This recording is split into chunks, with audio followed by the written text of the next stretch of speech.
I'm Fancy Miss Ellie, and you're watching the Good Wives Network.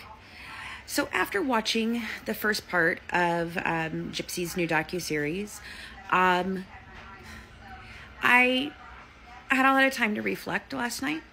And I can't say for the first time I feel like I know exactly where I'm at with this, because I don't. But I do understand my role in all of this and what parts we played and what story that we're going to tell.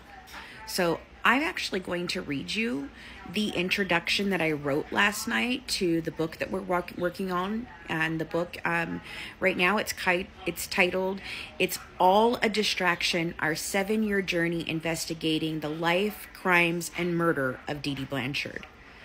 And this is our introduction, at least how it stands right now. The first time I heard of Munchausen syndrome by proxy was when the case of Gypsy Blanchard splashed the news. I'd heard about moms who made their kids sick, but I had no idea what that was called. Now this term has become a household name. The interesting thing is, years ago, I had taken several psychology and criminology courses, and it was never mentioned. And I'm currently finishing up my BS in forensic psychology, which was inspired by my work on this case, and I am the only person who ever brings it up. To say it's not talked about is an understatement, which is why these cases so often go undetected.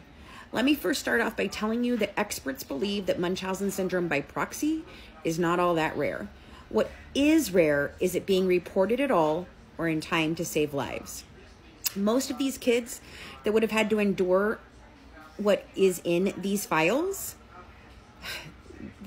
they don't survive 23 years to kill their abusers. They die. It's what makes this case vastly different in many ways. Don't fall into the pitfalls of distraction in this case. They are there for that very reason, to distract from the truth. Munchausen by proxy is highly controversial and severely misunderstood. For as many experts that believe that it should have a formal diagnosis in the DSM-5 as a mental illness, there are as many that believe it has no place in there. There are experts who don't believe it exists at all. It's highly misunderstood, even within the world of psychology. Let's start off with the official definition from the most prolific expert on the case, Mark D. Feldman, MD. In the first documentary made about this case by HBO and Aaron Lee Carr, entitled Mommy Dead and Dearest, Dr. Feldman discusses his opinions on this case. In our research, we reached out to him. When we inquired about specifics on this case, he emailed us back stating that he never looked at the medical files, nor had he ever spoken to Gypsy. Yet he felt that he could state that with certainty Gypsy Rose Blanchard was as consistently and viciously subjected to Munchausen by proxy, in my opinion, as I've ever come across. Yet he never looked at the medical records nor spoke to her. So how is he forming this opinion? As an expert, I'm expecting more. I don't know how he can opine on the largest case ever according to him and other experts, yet have never even glanced at the records. One of the most prolific cases of their lives, and they didn't even look. It irked me to no end. It made hairs go up on my arms, and I think it very much made me even more upset and confused by this case. And again, it distracted me from what this really is. I explained my frustration to someone else who knows him well, and he said, I might have said the same thing. You don't know what goes on behind closed doors in the rooms discussing these cases. They are the most subjective, fundamentally exhausting cases to take apart and understand. Nobody knows clearly what they are looking for. You can't think of it as a mental disorder, or then you begin to absolve the perpetrator and you project the crime onto the abused. Feldman explains in this documentary, medical child abuse involves a caregiver who either feigns or actually induces illness in her children, as her goal is some kind of emotional gratification, looking for sympathy, attention, care, concern that she feels unable to get in any other way. While this may be some motivation for Dee Dee, it was not her primary goal. Her primary goal was financial gain, which could make a case for malingering by proxy. But it is my opinion that this was just a long con. Dee Dee wasn't plagued by some rare mental disorder. She's a con artist, a grifter, and her whole family is like that. The medical fraud was the means not the goal. But I want you to keep this phrase in mind as I explain this a bit further. Medical child abuse. I'll be coming back to that in a minute. However, before we get more into DD specifically, we'd like to discuss more of the actual aspects of the different types of categories, diagnoses, and illnesses that type of a behavior DD displayed fall under. Munchausen syndrome by proxy is no longer the name for the disorder listed in the DSM-5. And here's the definition.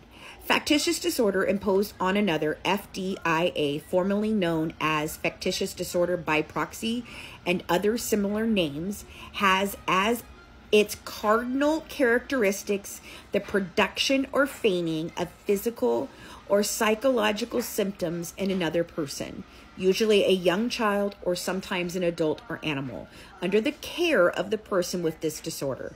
It is currently understood as including the condition commonly known as Munchausen syndrome by proxy and is often termed as Munchausen syndrome by proxy. And that's from Dr. Feldman. The DSM-5 TR defines factitious disorder by proxy as the deliberate production or feigning of physical or psychological signs or symptoms in another person who is under the individual's care. The biggest difference between Munchausen syndrome by proxy, or FIDA, F-I-D-A, and malingering by proxy is the motivation. FIDA is how I'm going to say it, FDIA, I don't know how they say it, but FDIA, is the falsification of signs, symptoms, or induction of injury or disease in a proxy associated with identified deception and without external reward. External reward is what the keywords are there. In FDIA, the caregiver is looking for emotional gratification. In MBP, which is malingering by proxy, they are looking for an external reward. Fame, fortune, free things, recognition. It's all more about that than being seen as a good caregiver or superhero. Those are secondary benefits. They often go hand in hand with one motivation overlapping but leading the way. I personally have sat with this case for over 7 years now. It lives in my head every day. It's my Roman Empire. It haunts me, it drives me insane, and it brings my thought process into question constantly. No sooner than I think I understand and have things figured out, I find something else, and I just don't know how to put it into place with everything else in this case. I am a person who admits when I am wrong. I've been wrong in this case many times. I've been right just as much. And the thing is, with this case, it can be both, depending on what you are looking at and the circumstances surrounding it. It's all very subjective. Classifying this as MBP or MSBP has been hard for me. I've struggled with it a lot because for me, I could not understand the difference between a long con, grifting, Munchausen by proxy, malingering by proxy, factitious disorder imposed upon another, or any other name they give it. I've talked to any number of experts on this, and none of them could give me a real explanation that I could wrap my head around. The family and their various cons and scams from both sides of Gypsy's family really had me hung up on all of that. Guys, I'm Fancy, and you're watching the Good Wives Network with part 2 of the intro to our book, It's All a Distraction, our 7-year journey investigating the life, the crimes, and the murder of Dee Dee Blanchard. So picking up where we left off, guys. So on the day of the release of Gypsy's documentary series, The Prison Confessions of Gypsy Rose Blanchard, I finally got to speak with someone who put it into context that I could fully embrace. Perhaps coming back to the case after a long break helped me to clear away some of the distractions. And in this case, they are aplenty. Perhaps it's because he's an investigator and not a doctor or a psychologist. His explanation was very clear. When I sat down and spoke with Tarrant County, Texas Sheriff's Office investigator Michael Weber, I posed the question, what makes it exactly MBP versus a long con by a family of grifters. His response hit me like a ton of bricks, and it all just clicked in place. His answer was simple. In the court of law, there isn't one. He went on to tell me to stop using any of the labels people come up with for this because none of them are worth their weight in salt. He told me from now on, I want you to refer to this only as medical child abuse. His reasoning was simple. By taking away the motivations and simply looking at the criminal act of child abuse, there is no question what this is. You no longer have to explain the why because that's too hard to explain. You simply are explaining the what and how and when and where. The why is irrelevant. I sat and thought about it a bit, and I really got it. I honestly felt the moment in my brain that went, oh, shit. I looked at him and I said, you know what? I can live with that term. It, however, does not absolve either Gypsy or Dee Dee of their crimes. According to Mr. Weber, persons who commit these crimes do so intentionally. Often people mistakenly believe that such offenders have a mental illness, thus limiting their responsibility. However, evidence holds that they understand their actions. The current Diagnostic and Statistical Manual of Mental Disorders, DSM-5, applies the mental diagnosis factitious disorder imposed on another to individuals guilty of these acts. DSM-5 explains that such persons practice deception, indicating knowledge of right and wrong, and refers to them as perpetrators. It links the condition to illegal behavior and makes comparisons with impulse disorders and pedophilia, among other problems. I watched the first night of Gypsy's documentary, and I can't say it was with different eyes, but it made it very clear, and it cemented in what I see this case as and why it struck me so hard. Looking at this as solely medical child abuse and a generational criminal act allowed all the noise to begin to fall away. All the things you can't explain, everything begins to matter less because you realize it's all a distraction from the actual crime. I have never wavered in my thoughts of whether or not Gypsy was abused. She 100% absolutely hands down was. Do I have doubts on the sexual and physical abuse claims? I do. Not because it's not possible, but after talking with investigators and looking at the evidence, I can't believe any of it, and I can't not believe it either. My best guess is I would think a certain amount of physical abuse did take place. In her teen years, I'm sure things did become physical. But at 23, it was not happening at the time of Dee Dee's murder.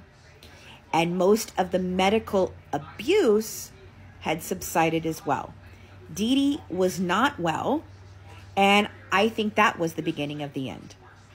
People mistake my anger at what happened to me and my team as hatred of Gypsy. I don't hate Gypsy. I might have at one point. In the midst of all the chaos and pain, I could admit this case and what I set out to do got away from me. Having a person who manipulated another person into killing their own mother tell you the last person who got in my way is dead is a bit of a hard pill to swallow. And it still is.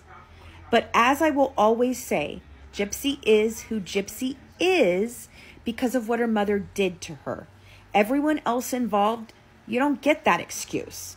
Dee Dee quite literally designed her own murderer. With Gypsy, my abuse has never been her decision to take her mother's life. I became a caregiver to my mother at the age of 6. I was an only child of a very sick single parent whose medications made her act erratically and was extremely paranoid.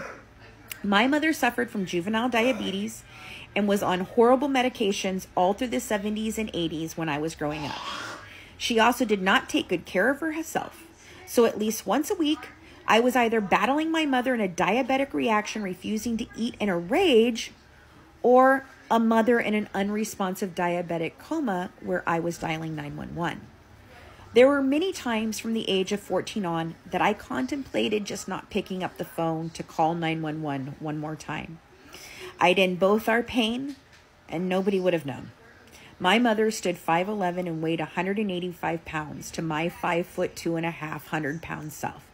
To say I was afraid of my mother is an understatement. I loved my mother fiercely too, and she was often my best friend. This case was personal to me, and you'll never know how much. The difference is I packed up and left, and Gypsy chose murder.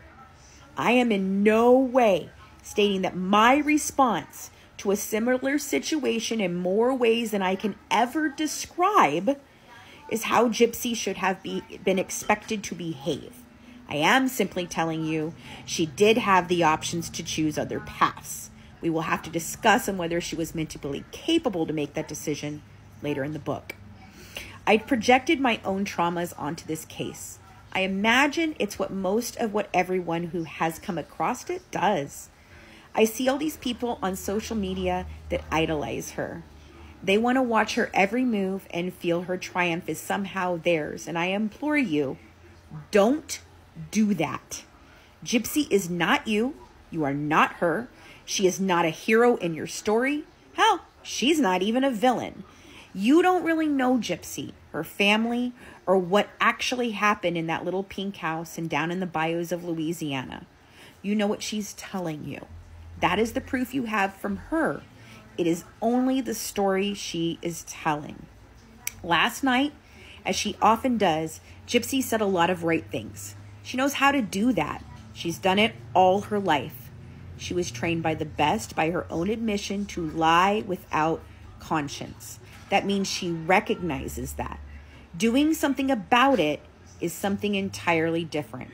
And if you think that Dee Dee was good, let me tell you who she has around her now are 10 times better. She has handlers now. She has a PR firm. People still telling her what to talk about, when and where, and they coach her. These are not people wanting her to grow and live a normal life, or there would be no reality TV series, no book the second she's released, no gallivanting off to meet Taylor Swift, or considering a baby with a man she met while incarcerated who she barely knows after living a life sheltered from the world and groomed and failed by many of these same people she has around her today. Come back for part 3. Hi, I'm Fancy, and you're watching the Good Wives Network with part 3 of the intro to our book, It's All a Distraction, our 7-year journey investigating the life, the crimes, and the murder of Dee Dee Blanchard. Today was the first day I finally realized what our story is, what our purpose in all of this is. It's a cautionary tale. These people are not what they seem. They should not be celebrated and paraded around. That's the absolute worst thing that could happen to Gypsy, because it allows her to continue to live in the warped sense of reality these people created for her, instead of showing her how to live a regular life like she deserved once upon a time many years ago, but not today. Today, Gypsy, Christy, and the rest of them will continue to hurt people and manipulate people and take advantage of people. They will lie, they will play on your senses, and distract you. Don't take your eye off of them for 1 second, or you'll become what I did, collateral damage. You do not matter to them. You are but a pawn in a very long game. Gypsy didn't choose to be abused. She was groomed. Mike explained it to me in a very easy way. Medical child abusers have the same obsessive markers, wants, needs, and tendencies as schmetophiles. Schmetophilia is also listed in the DSM-5 under the same classification. They groom and manipulate in the same ways, and the victims often become perpetrators. This is what happened in the case of Gypsy Rose. It's not an opinion, it's a fact. One of the only ones you can be certain of. Gypsy Rose can be both a victim and a perpetrator. Gypsy became a perpetrator, not through participating in her mother's crimes, but by using all the skills, all the techniques, all the tactics her mother taught her. She convinced and manipulated a very disturbed, equally neglected and abused man diagnosed with autism spectrum disorder into taking her mother's life. Gypsy orchestrated the taking of 2 lives that day, Dee Dee's and Nick's. While she is now free to live a life she always dreamed of, instead of being forced to deal and acknowledge her very real part in all of it. It was not self-defense, it was cold and calculated and disturbing and premeditated. To this day, she is still blaming and using him as a patsy. That's what Nick was, a patsy. That's what anyone who is of use to them is, a patsy, to be tossed away when they are done. The one thing I did not see yesterday in all of her many interviews and the first part of her documentary was genuine remorse for either. And it's disturbing that an entire world of people are just welcoming them with open arms. If you are a parent, please be cautious of how closely you allow your children to follow this story. Gypsy Rose is not now, nor has she ever been, their role model. I'll close this section with the quote I gave News Nation before I was silenced once again by this family and their merry band of thieves. I was asked to sum up Gypsy in one sentence, and without blinking, this was my answer. Gypsy Rose Blanchard is a very dangerous, manipulative murderer who is doing exactly what her mama taught her to do. Without further ado, I invite you on our journey through the last 7 years of investigating the murder of Dee Dee Blanchard. This is not the Gypsy Rose story. She is but a character in the larger picture of a family that conned the world. Thank you.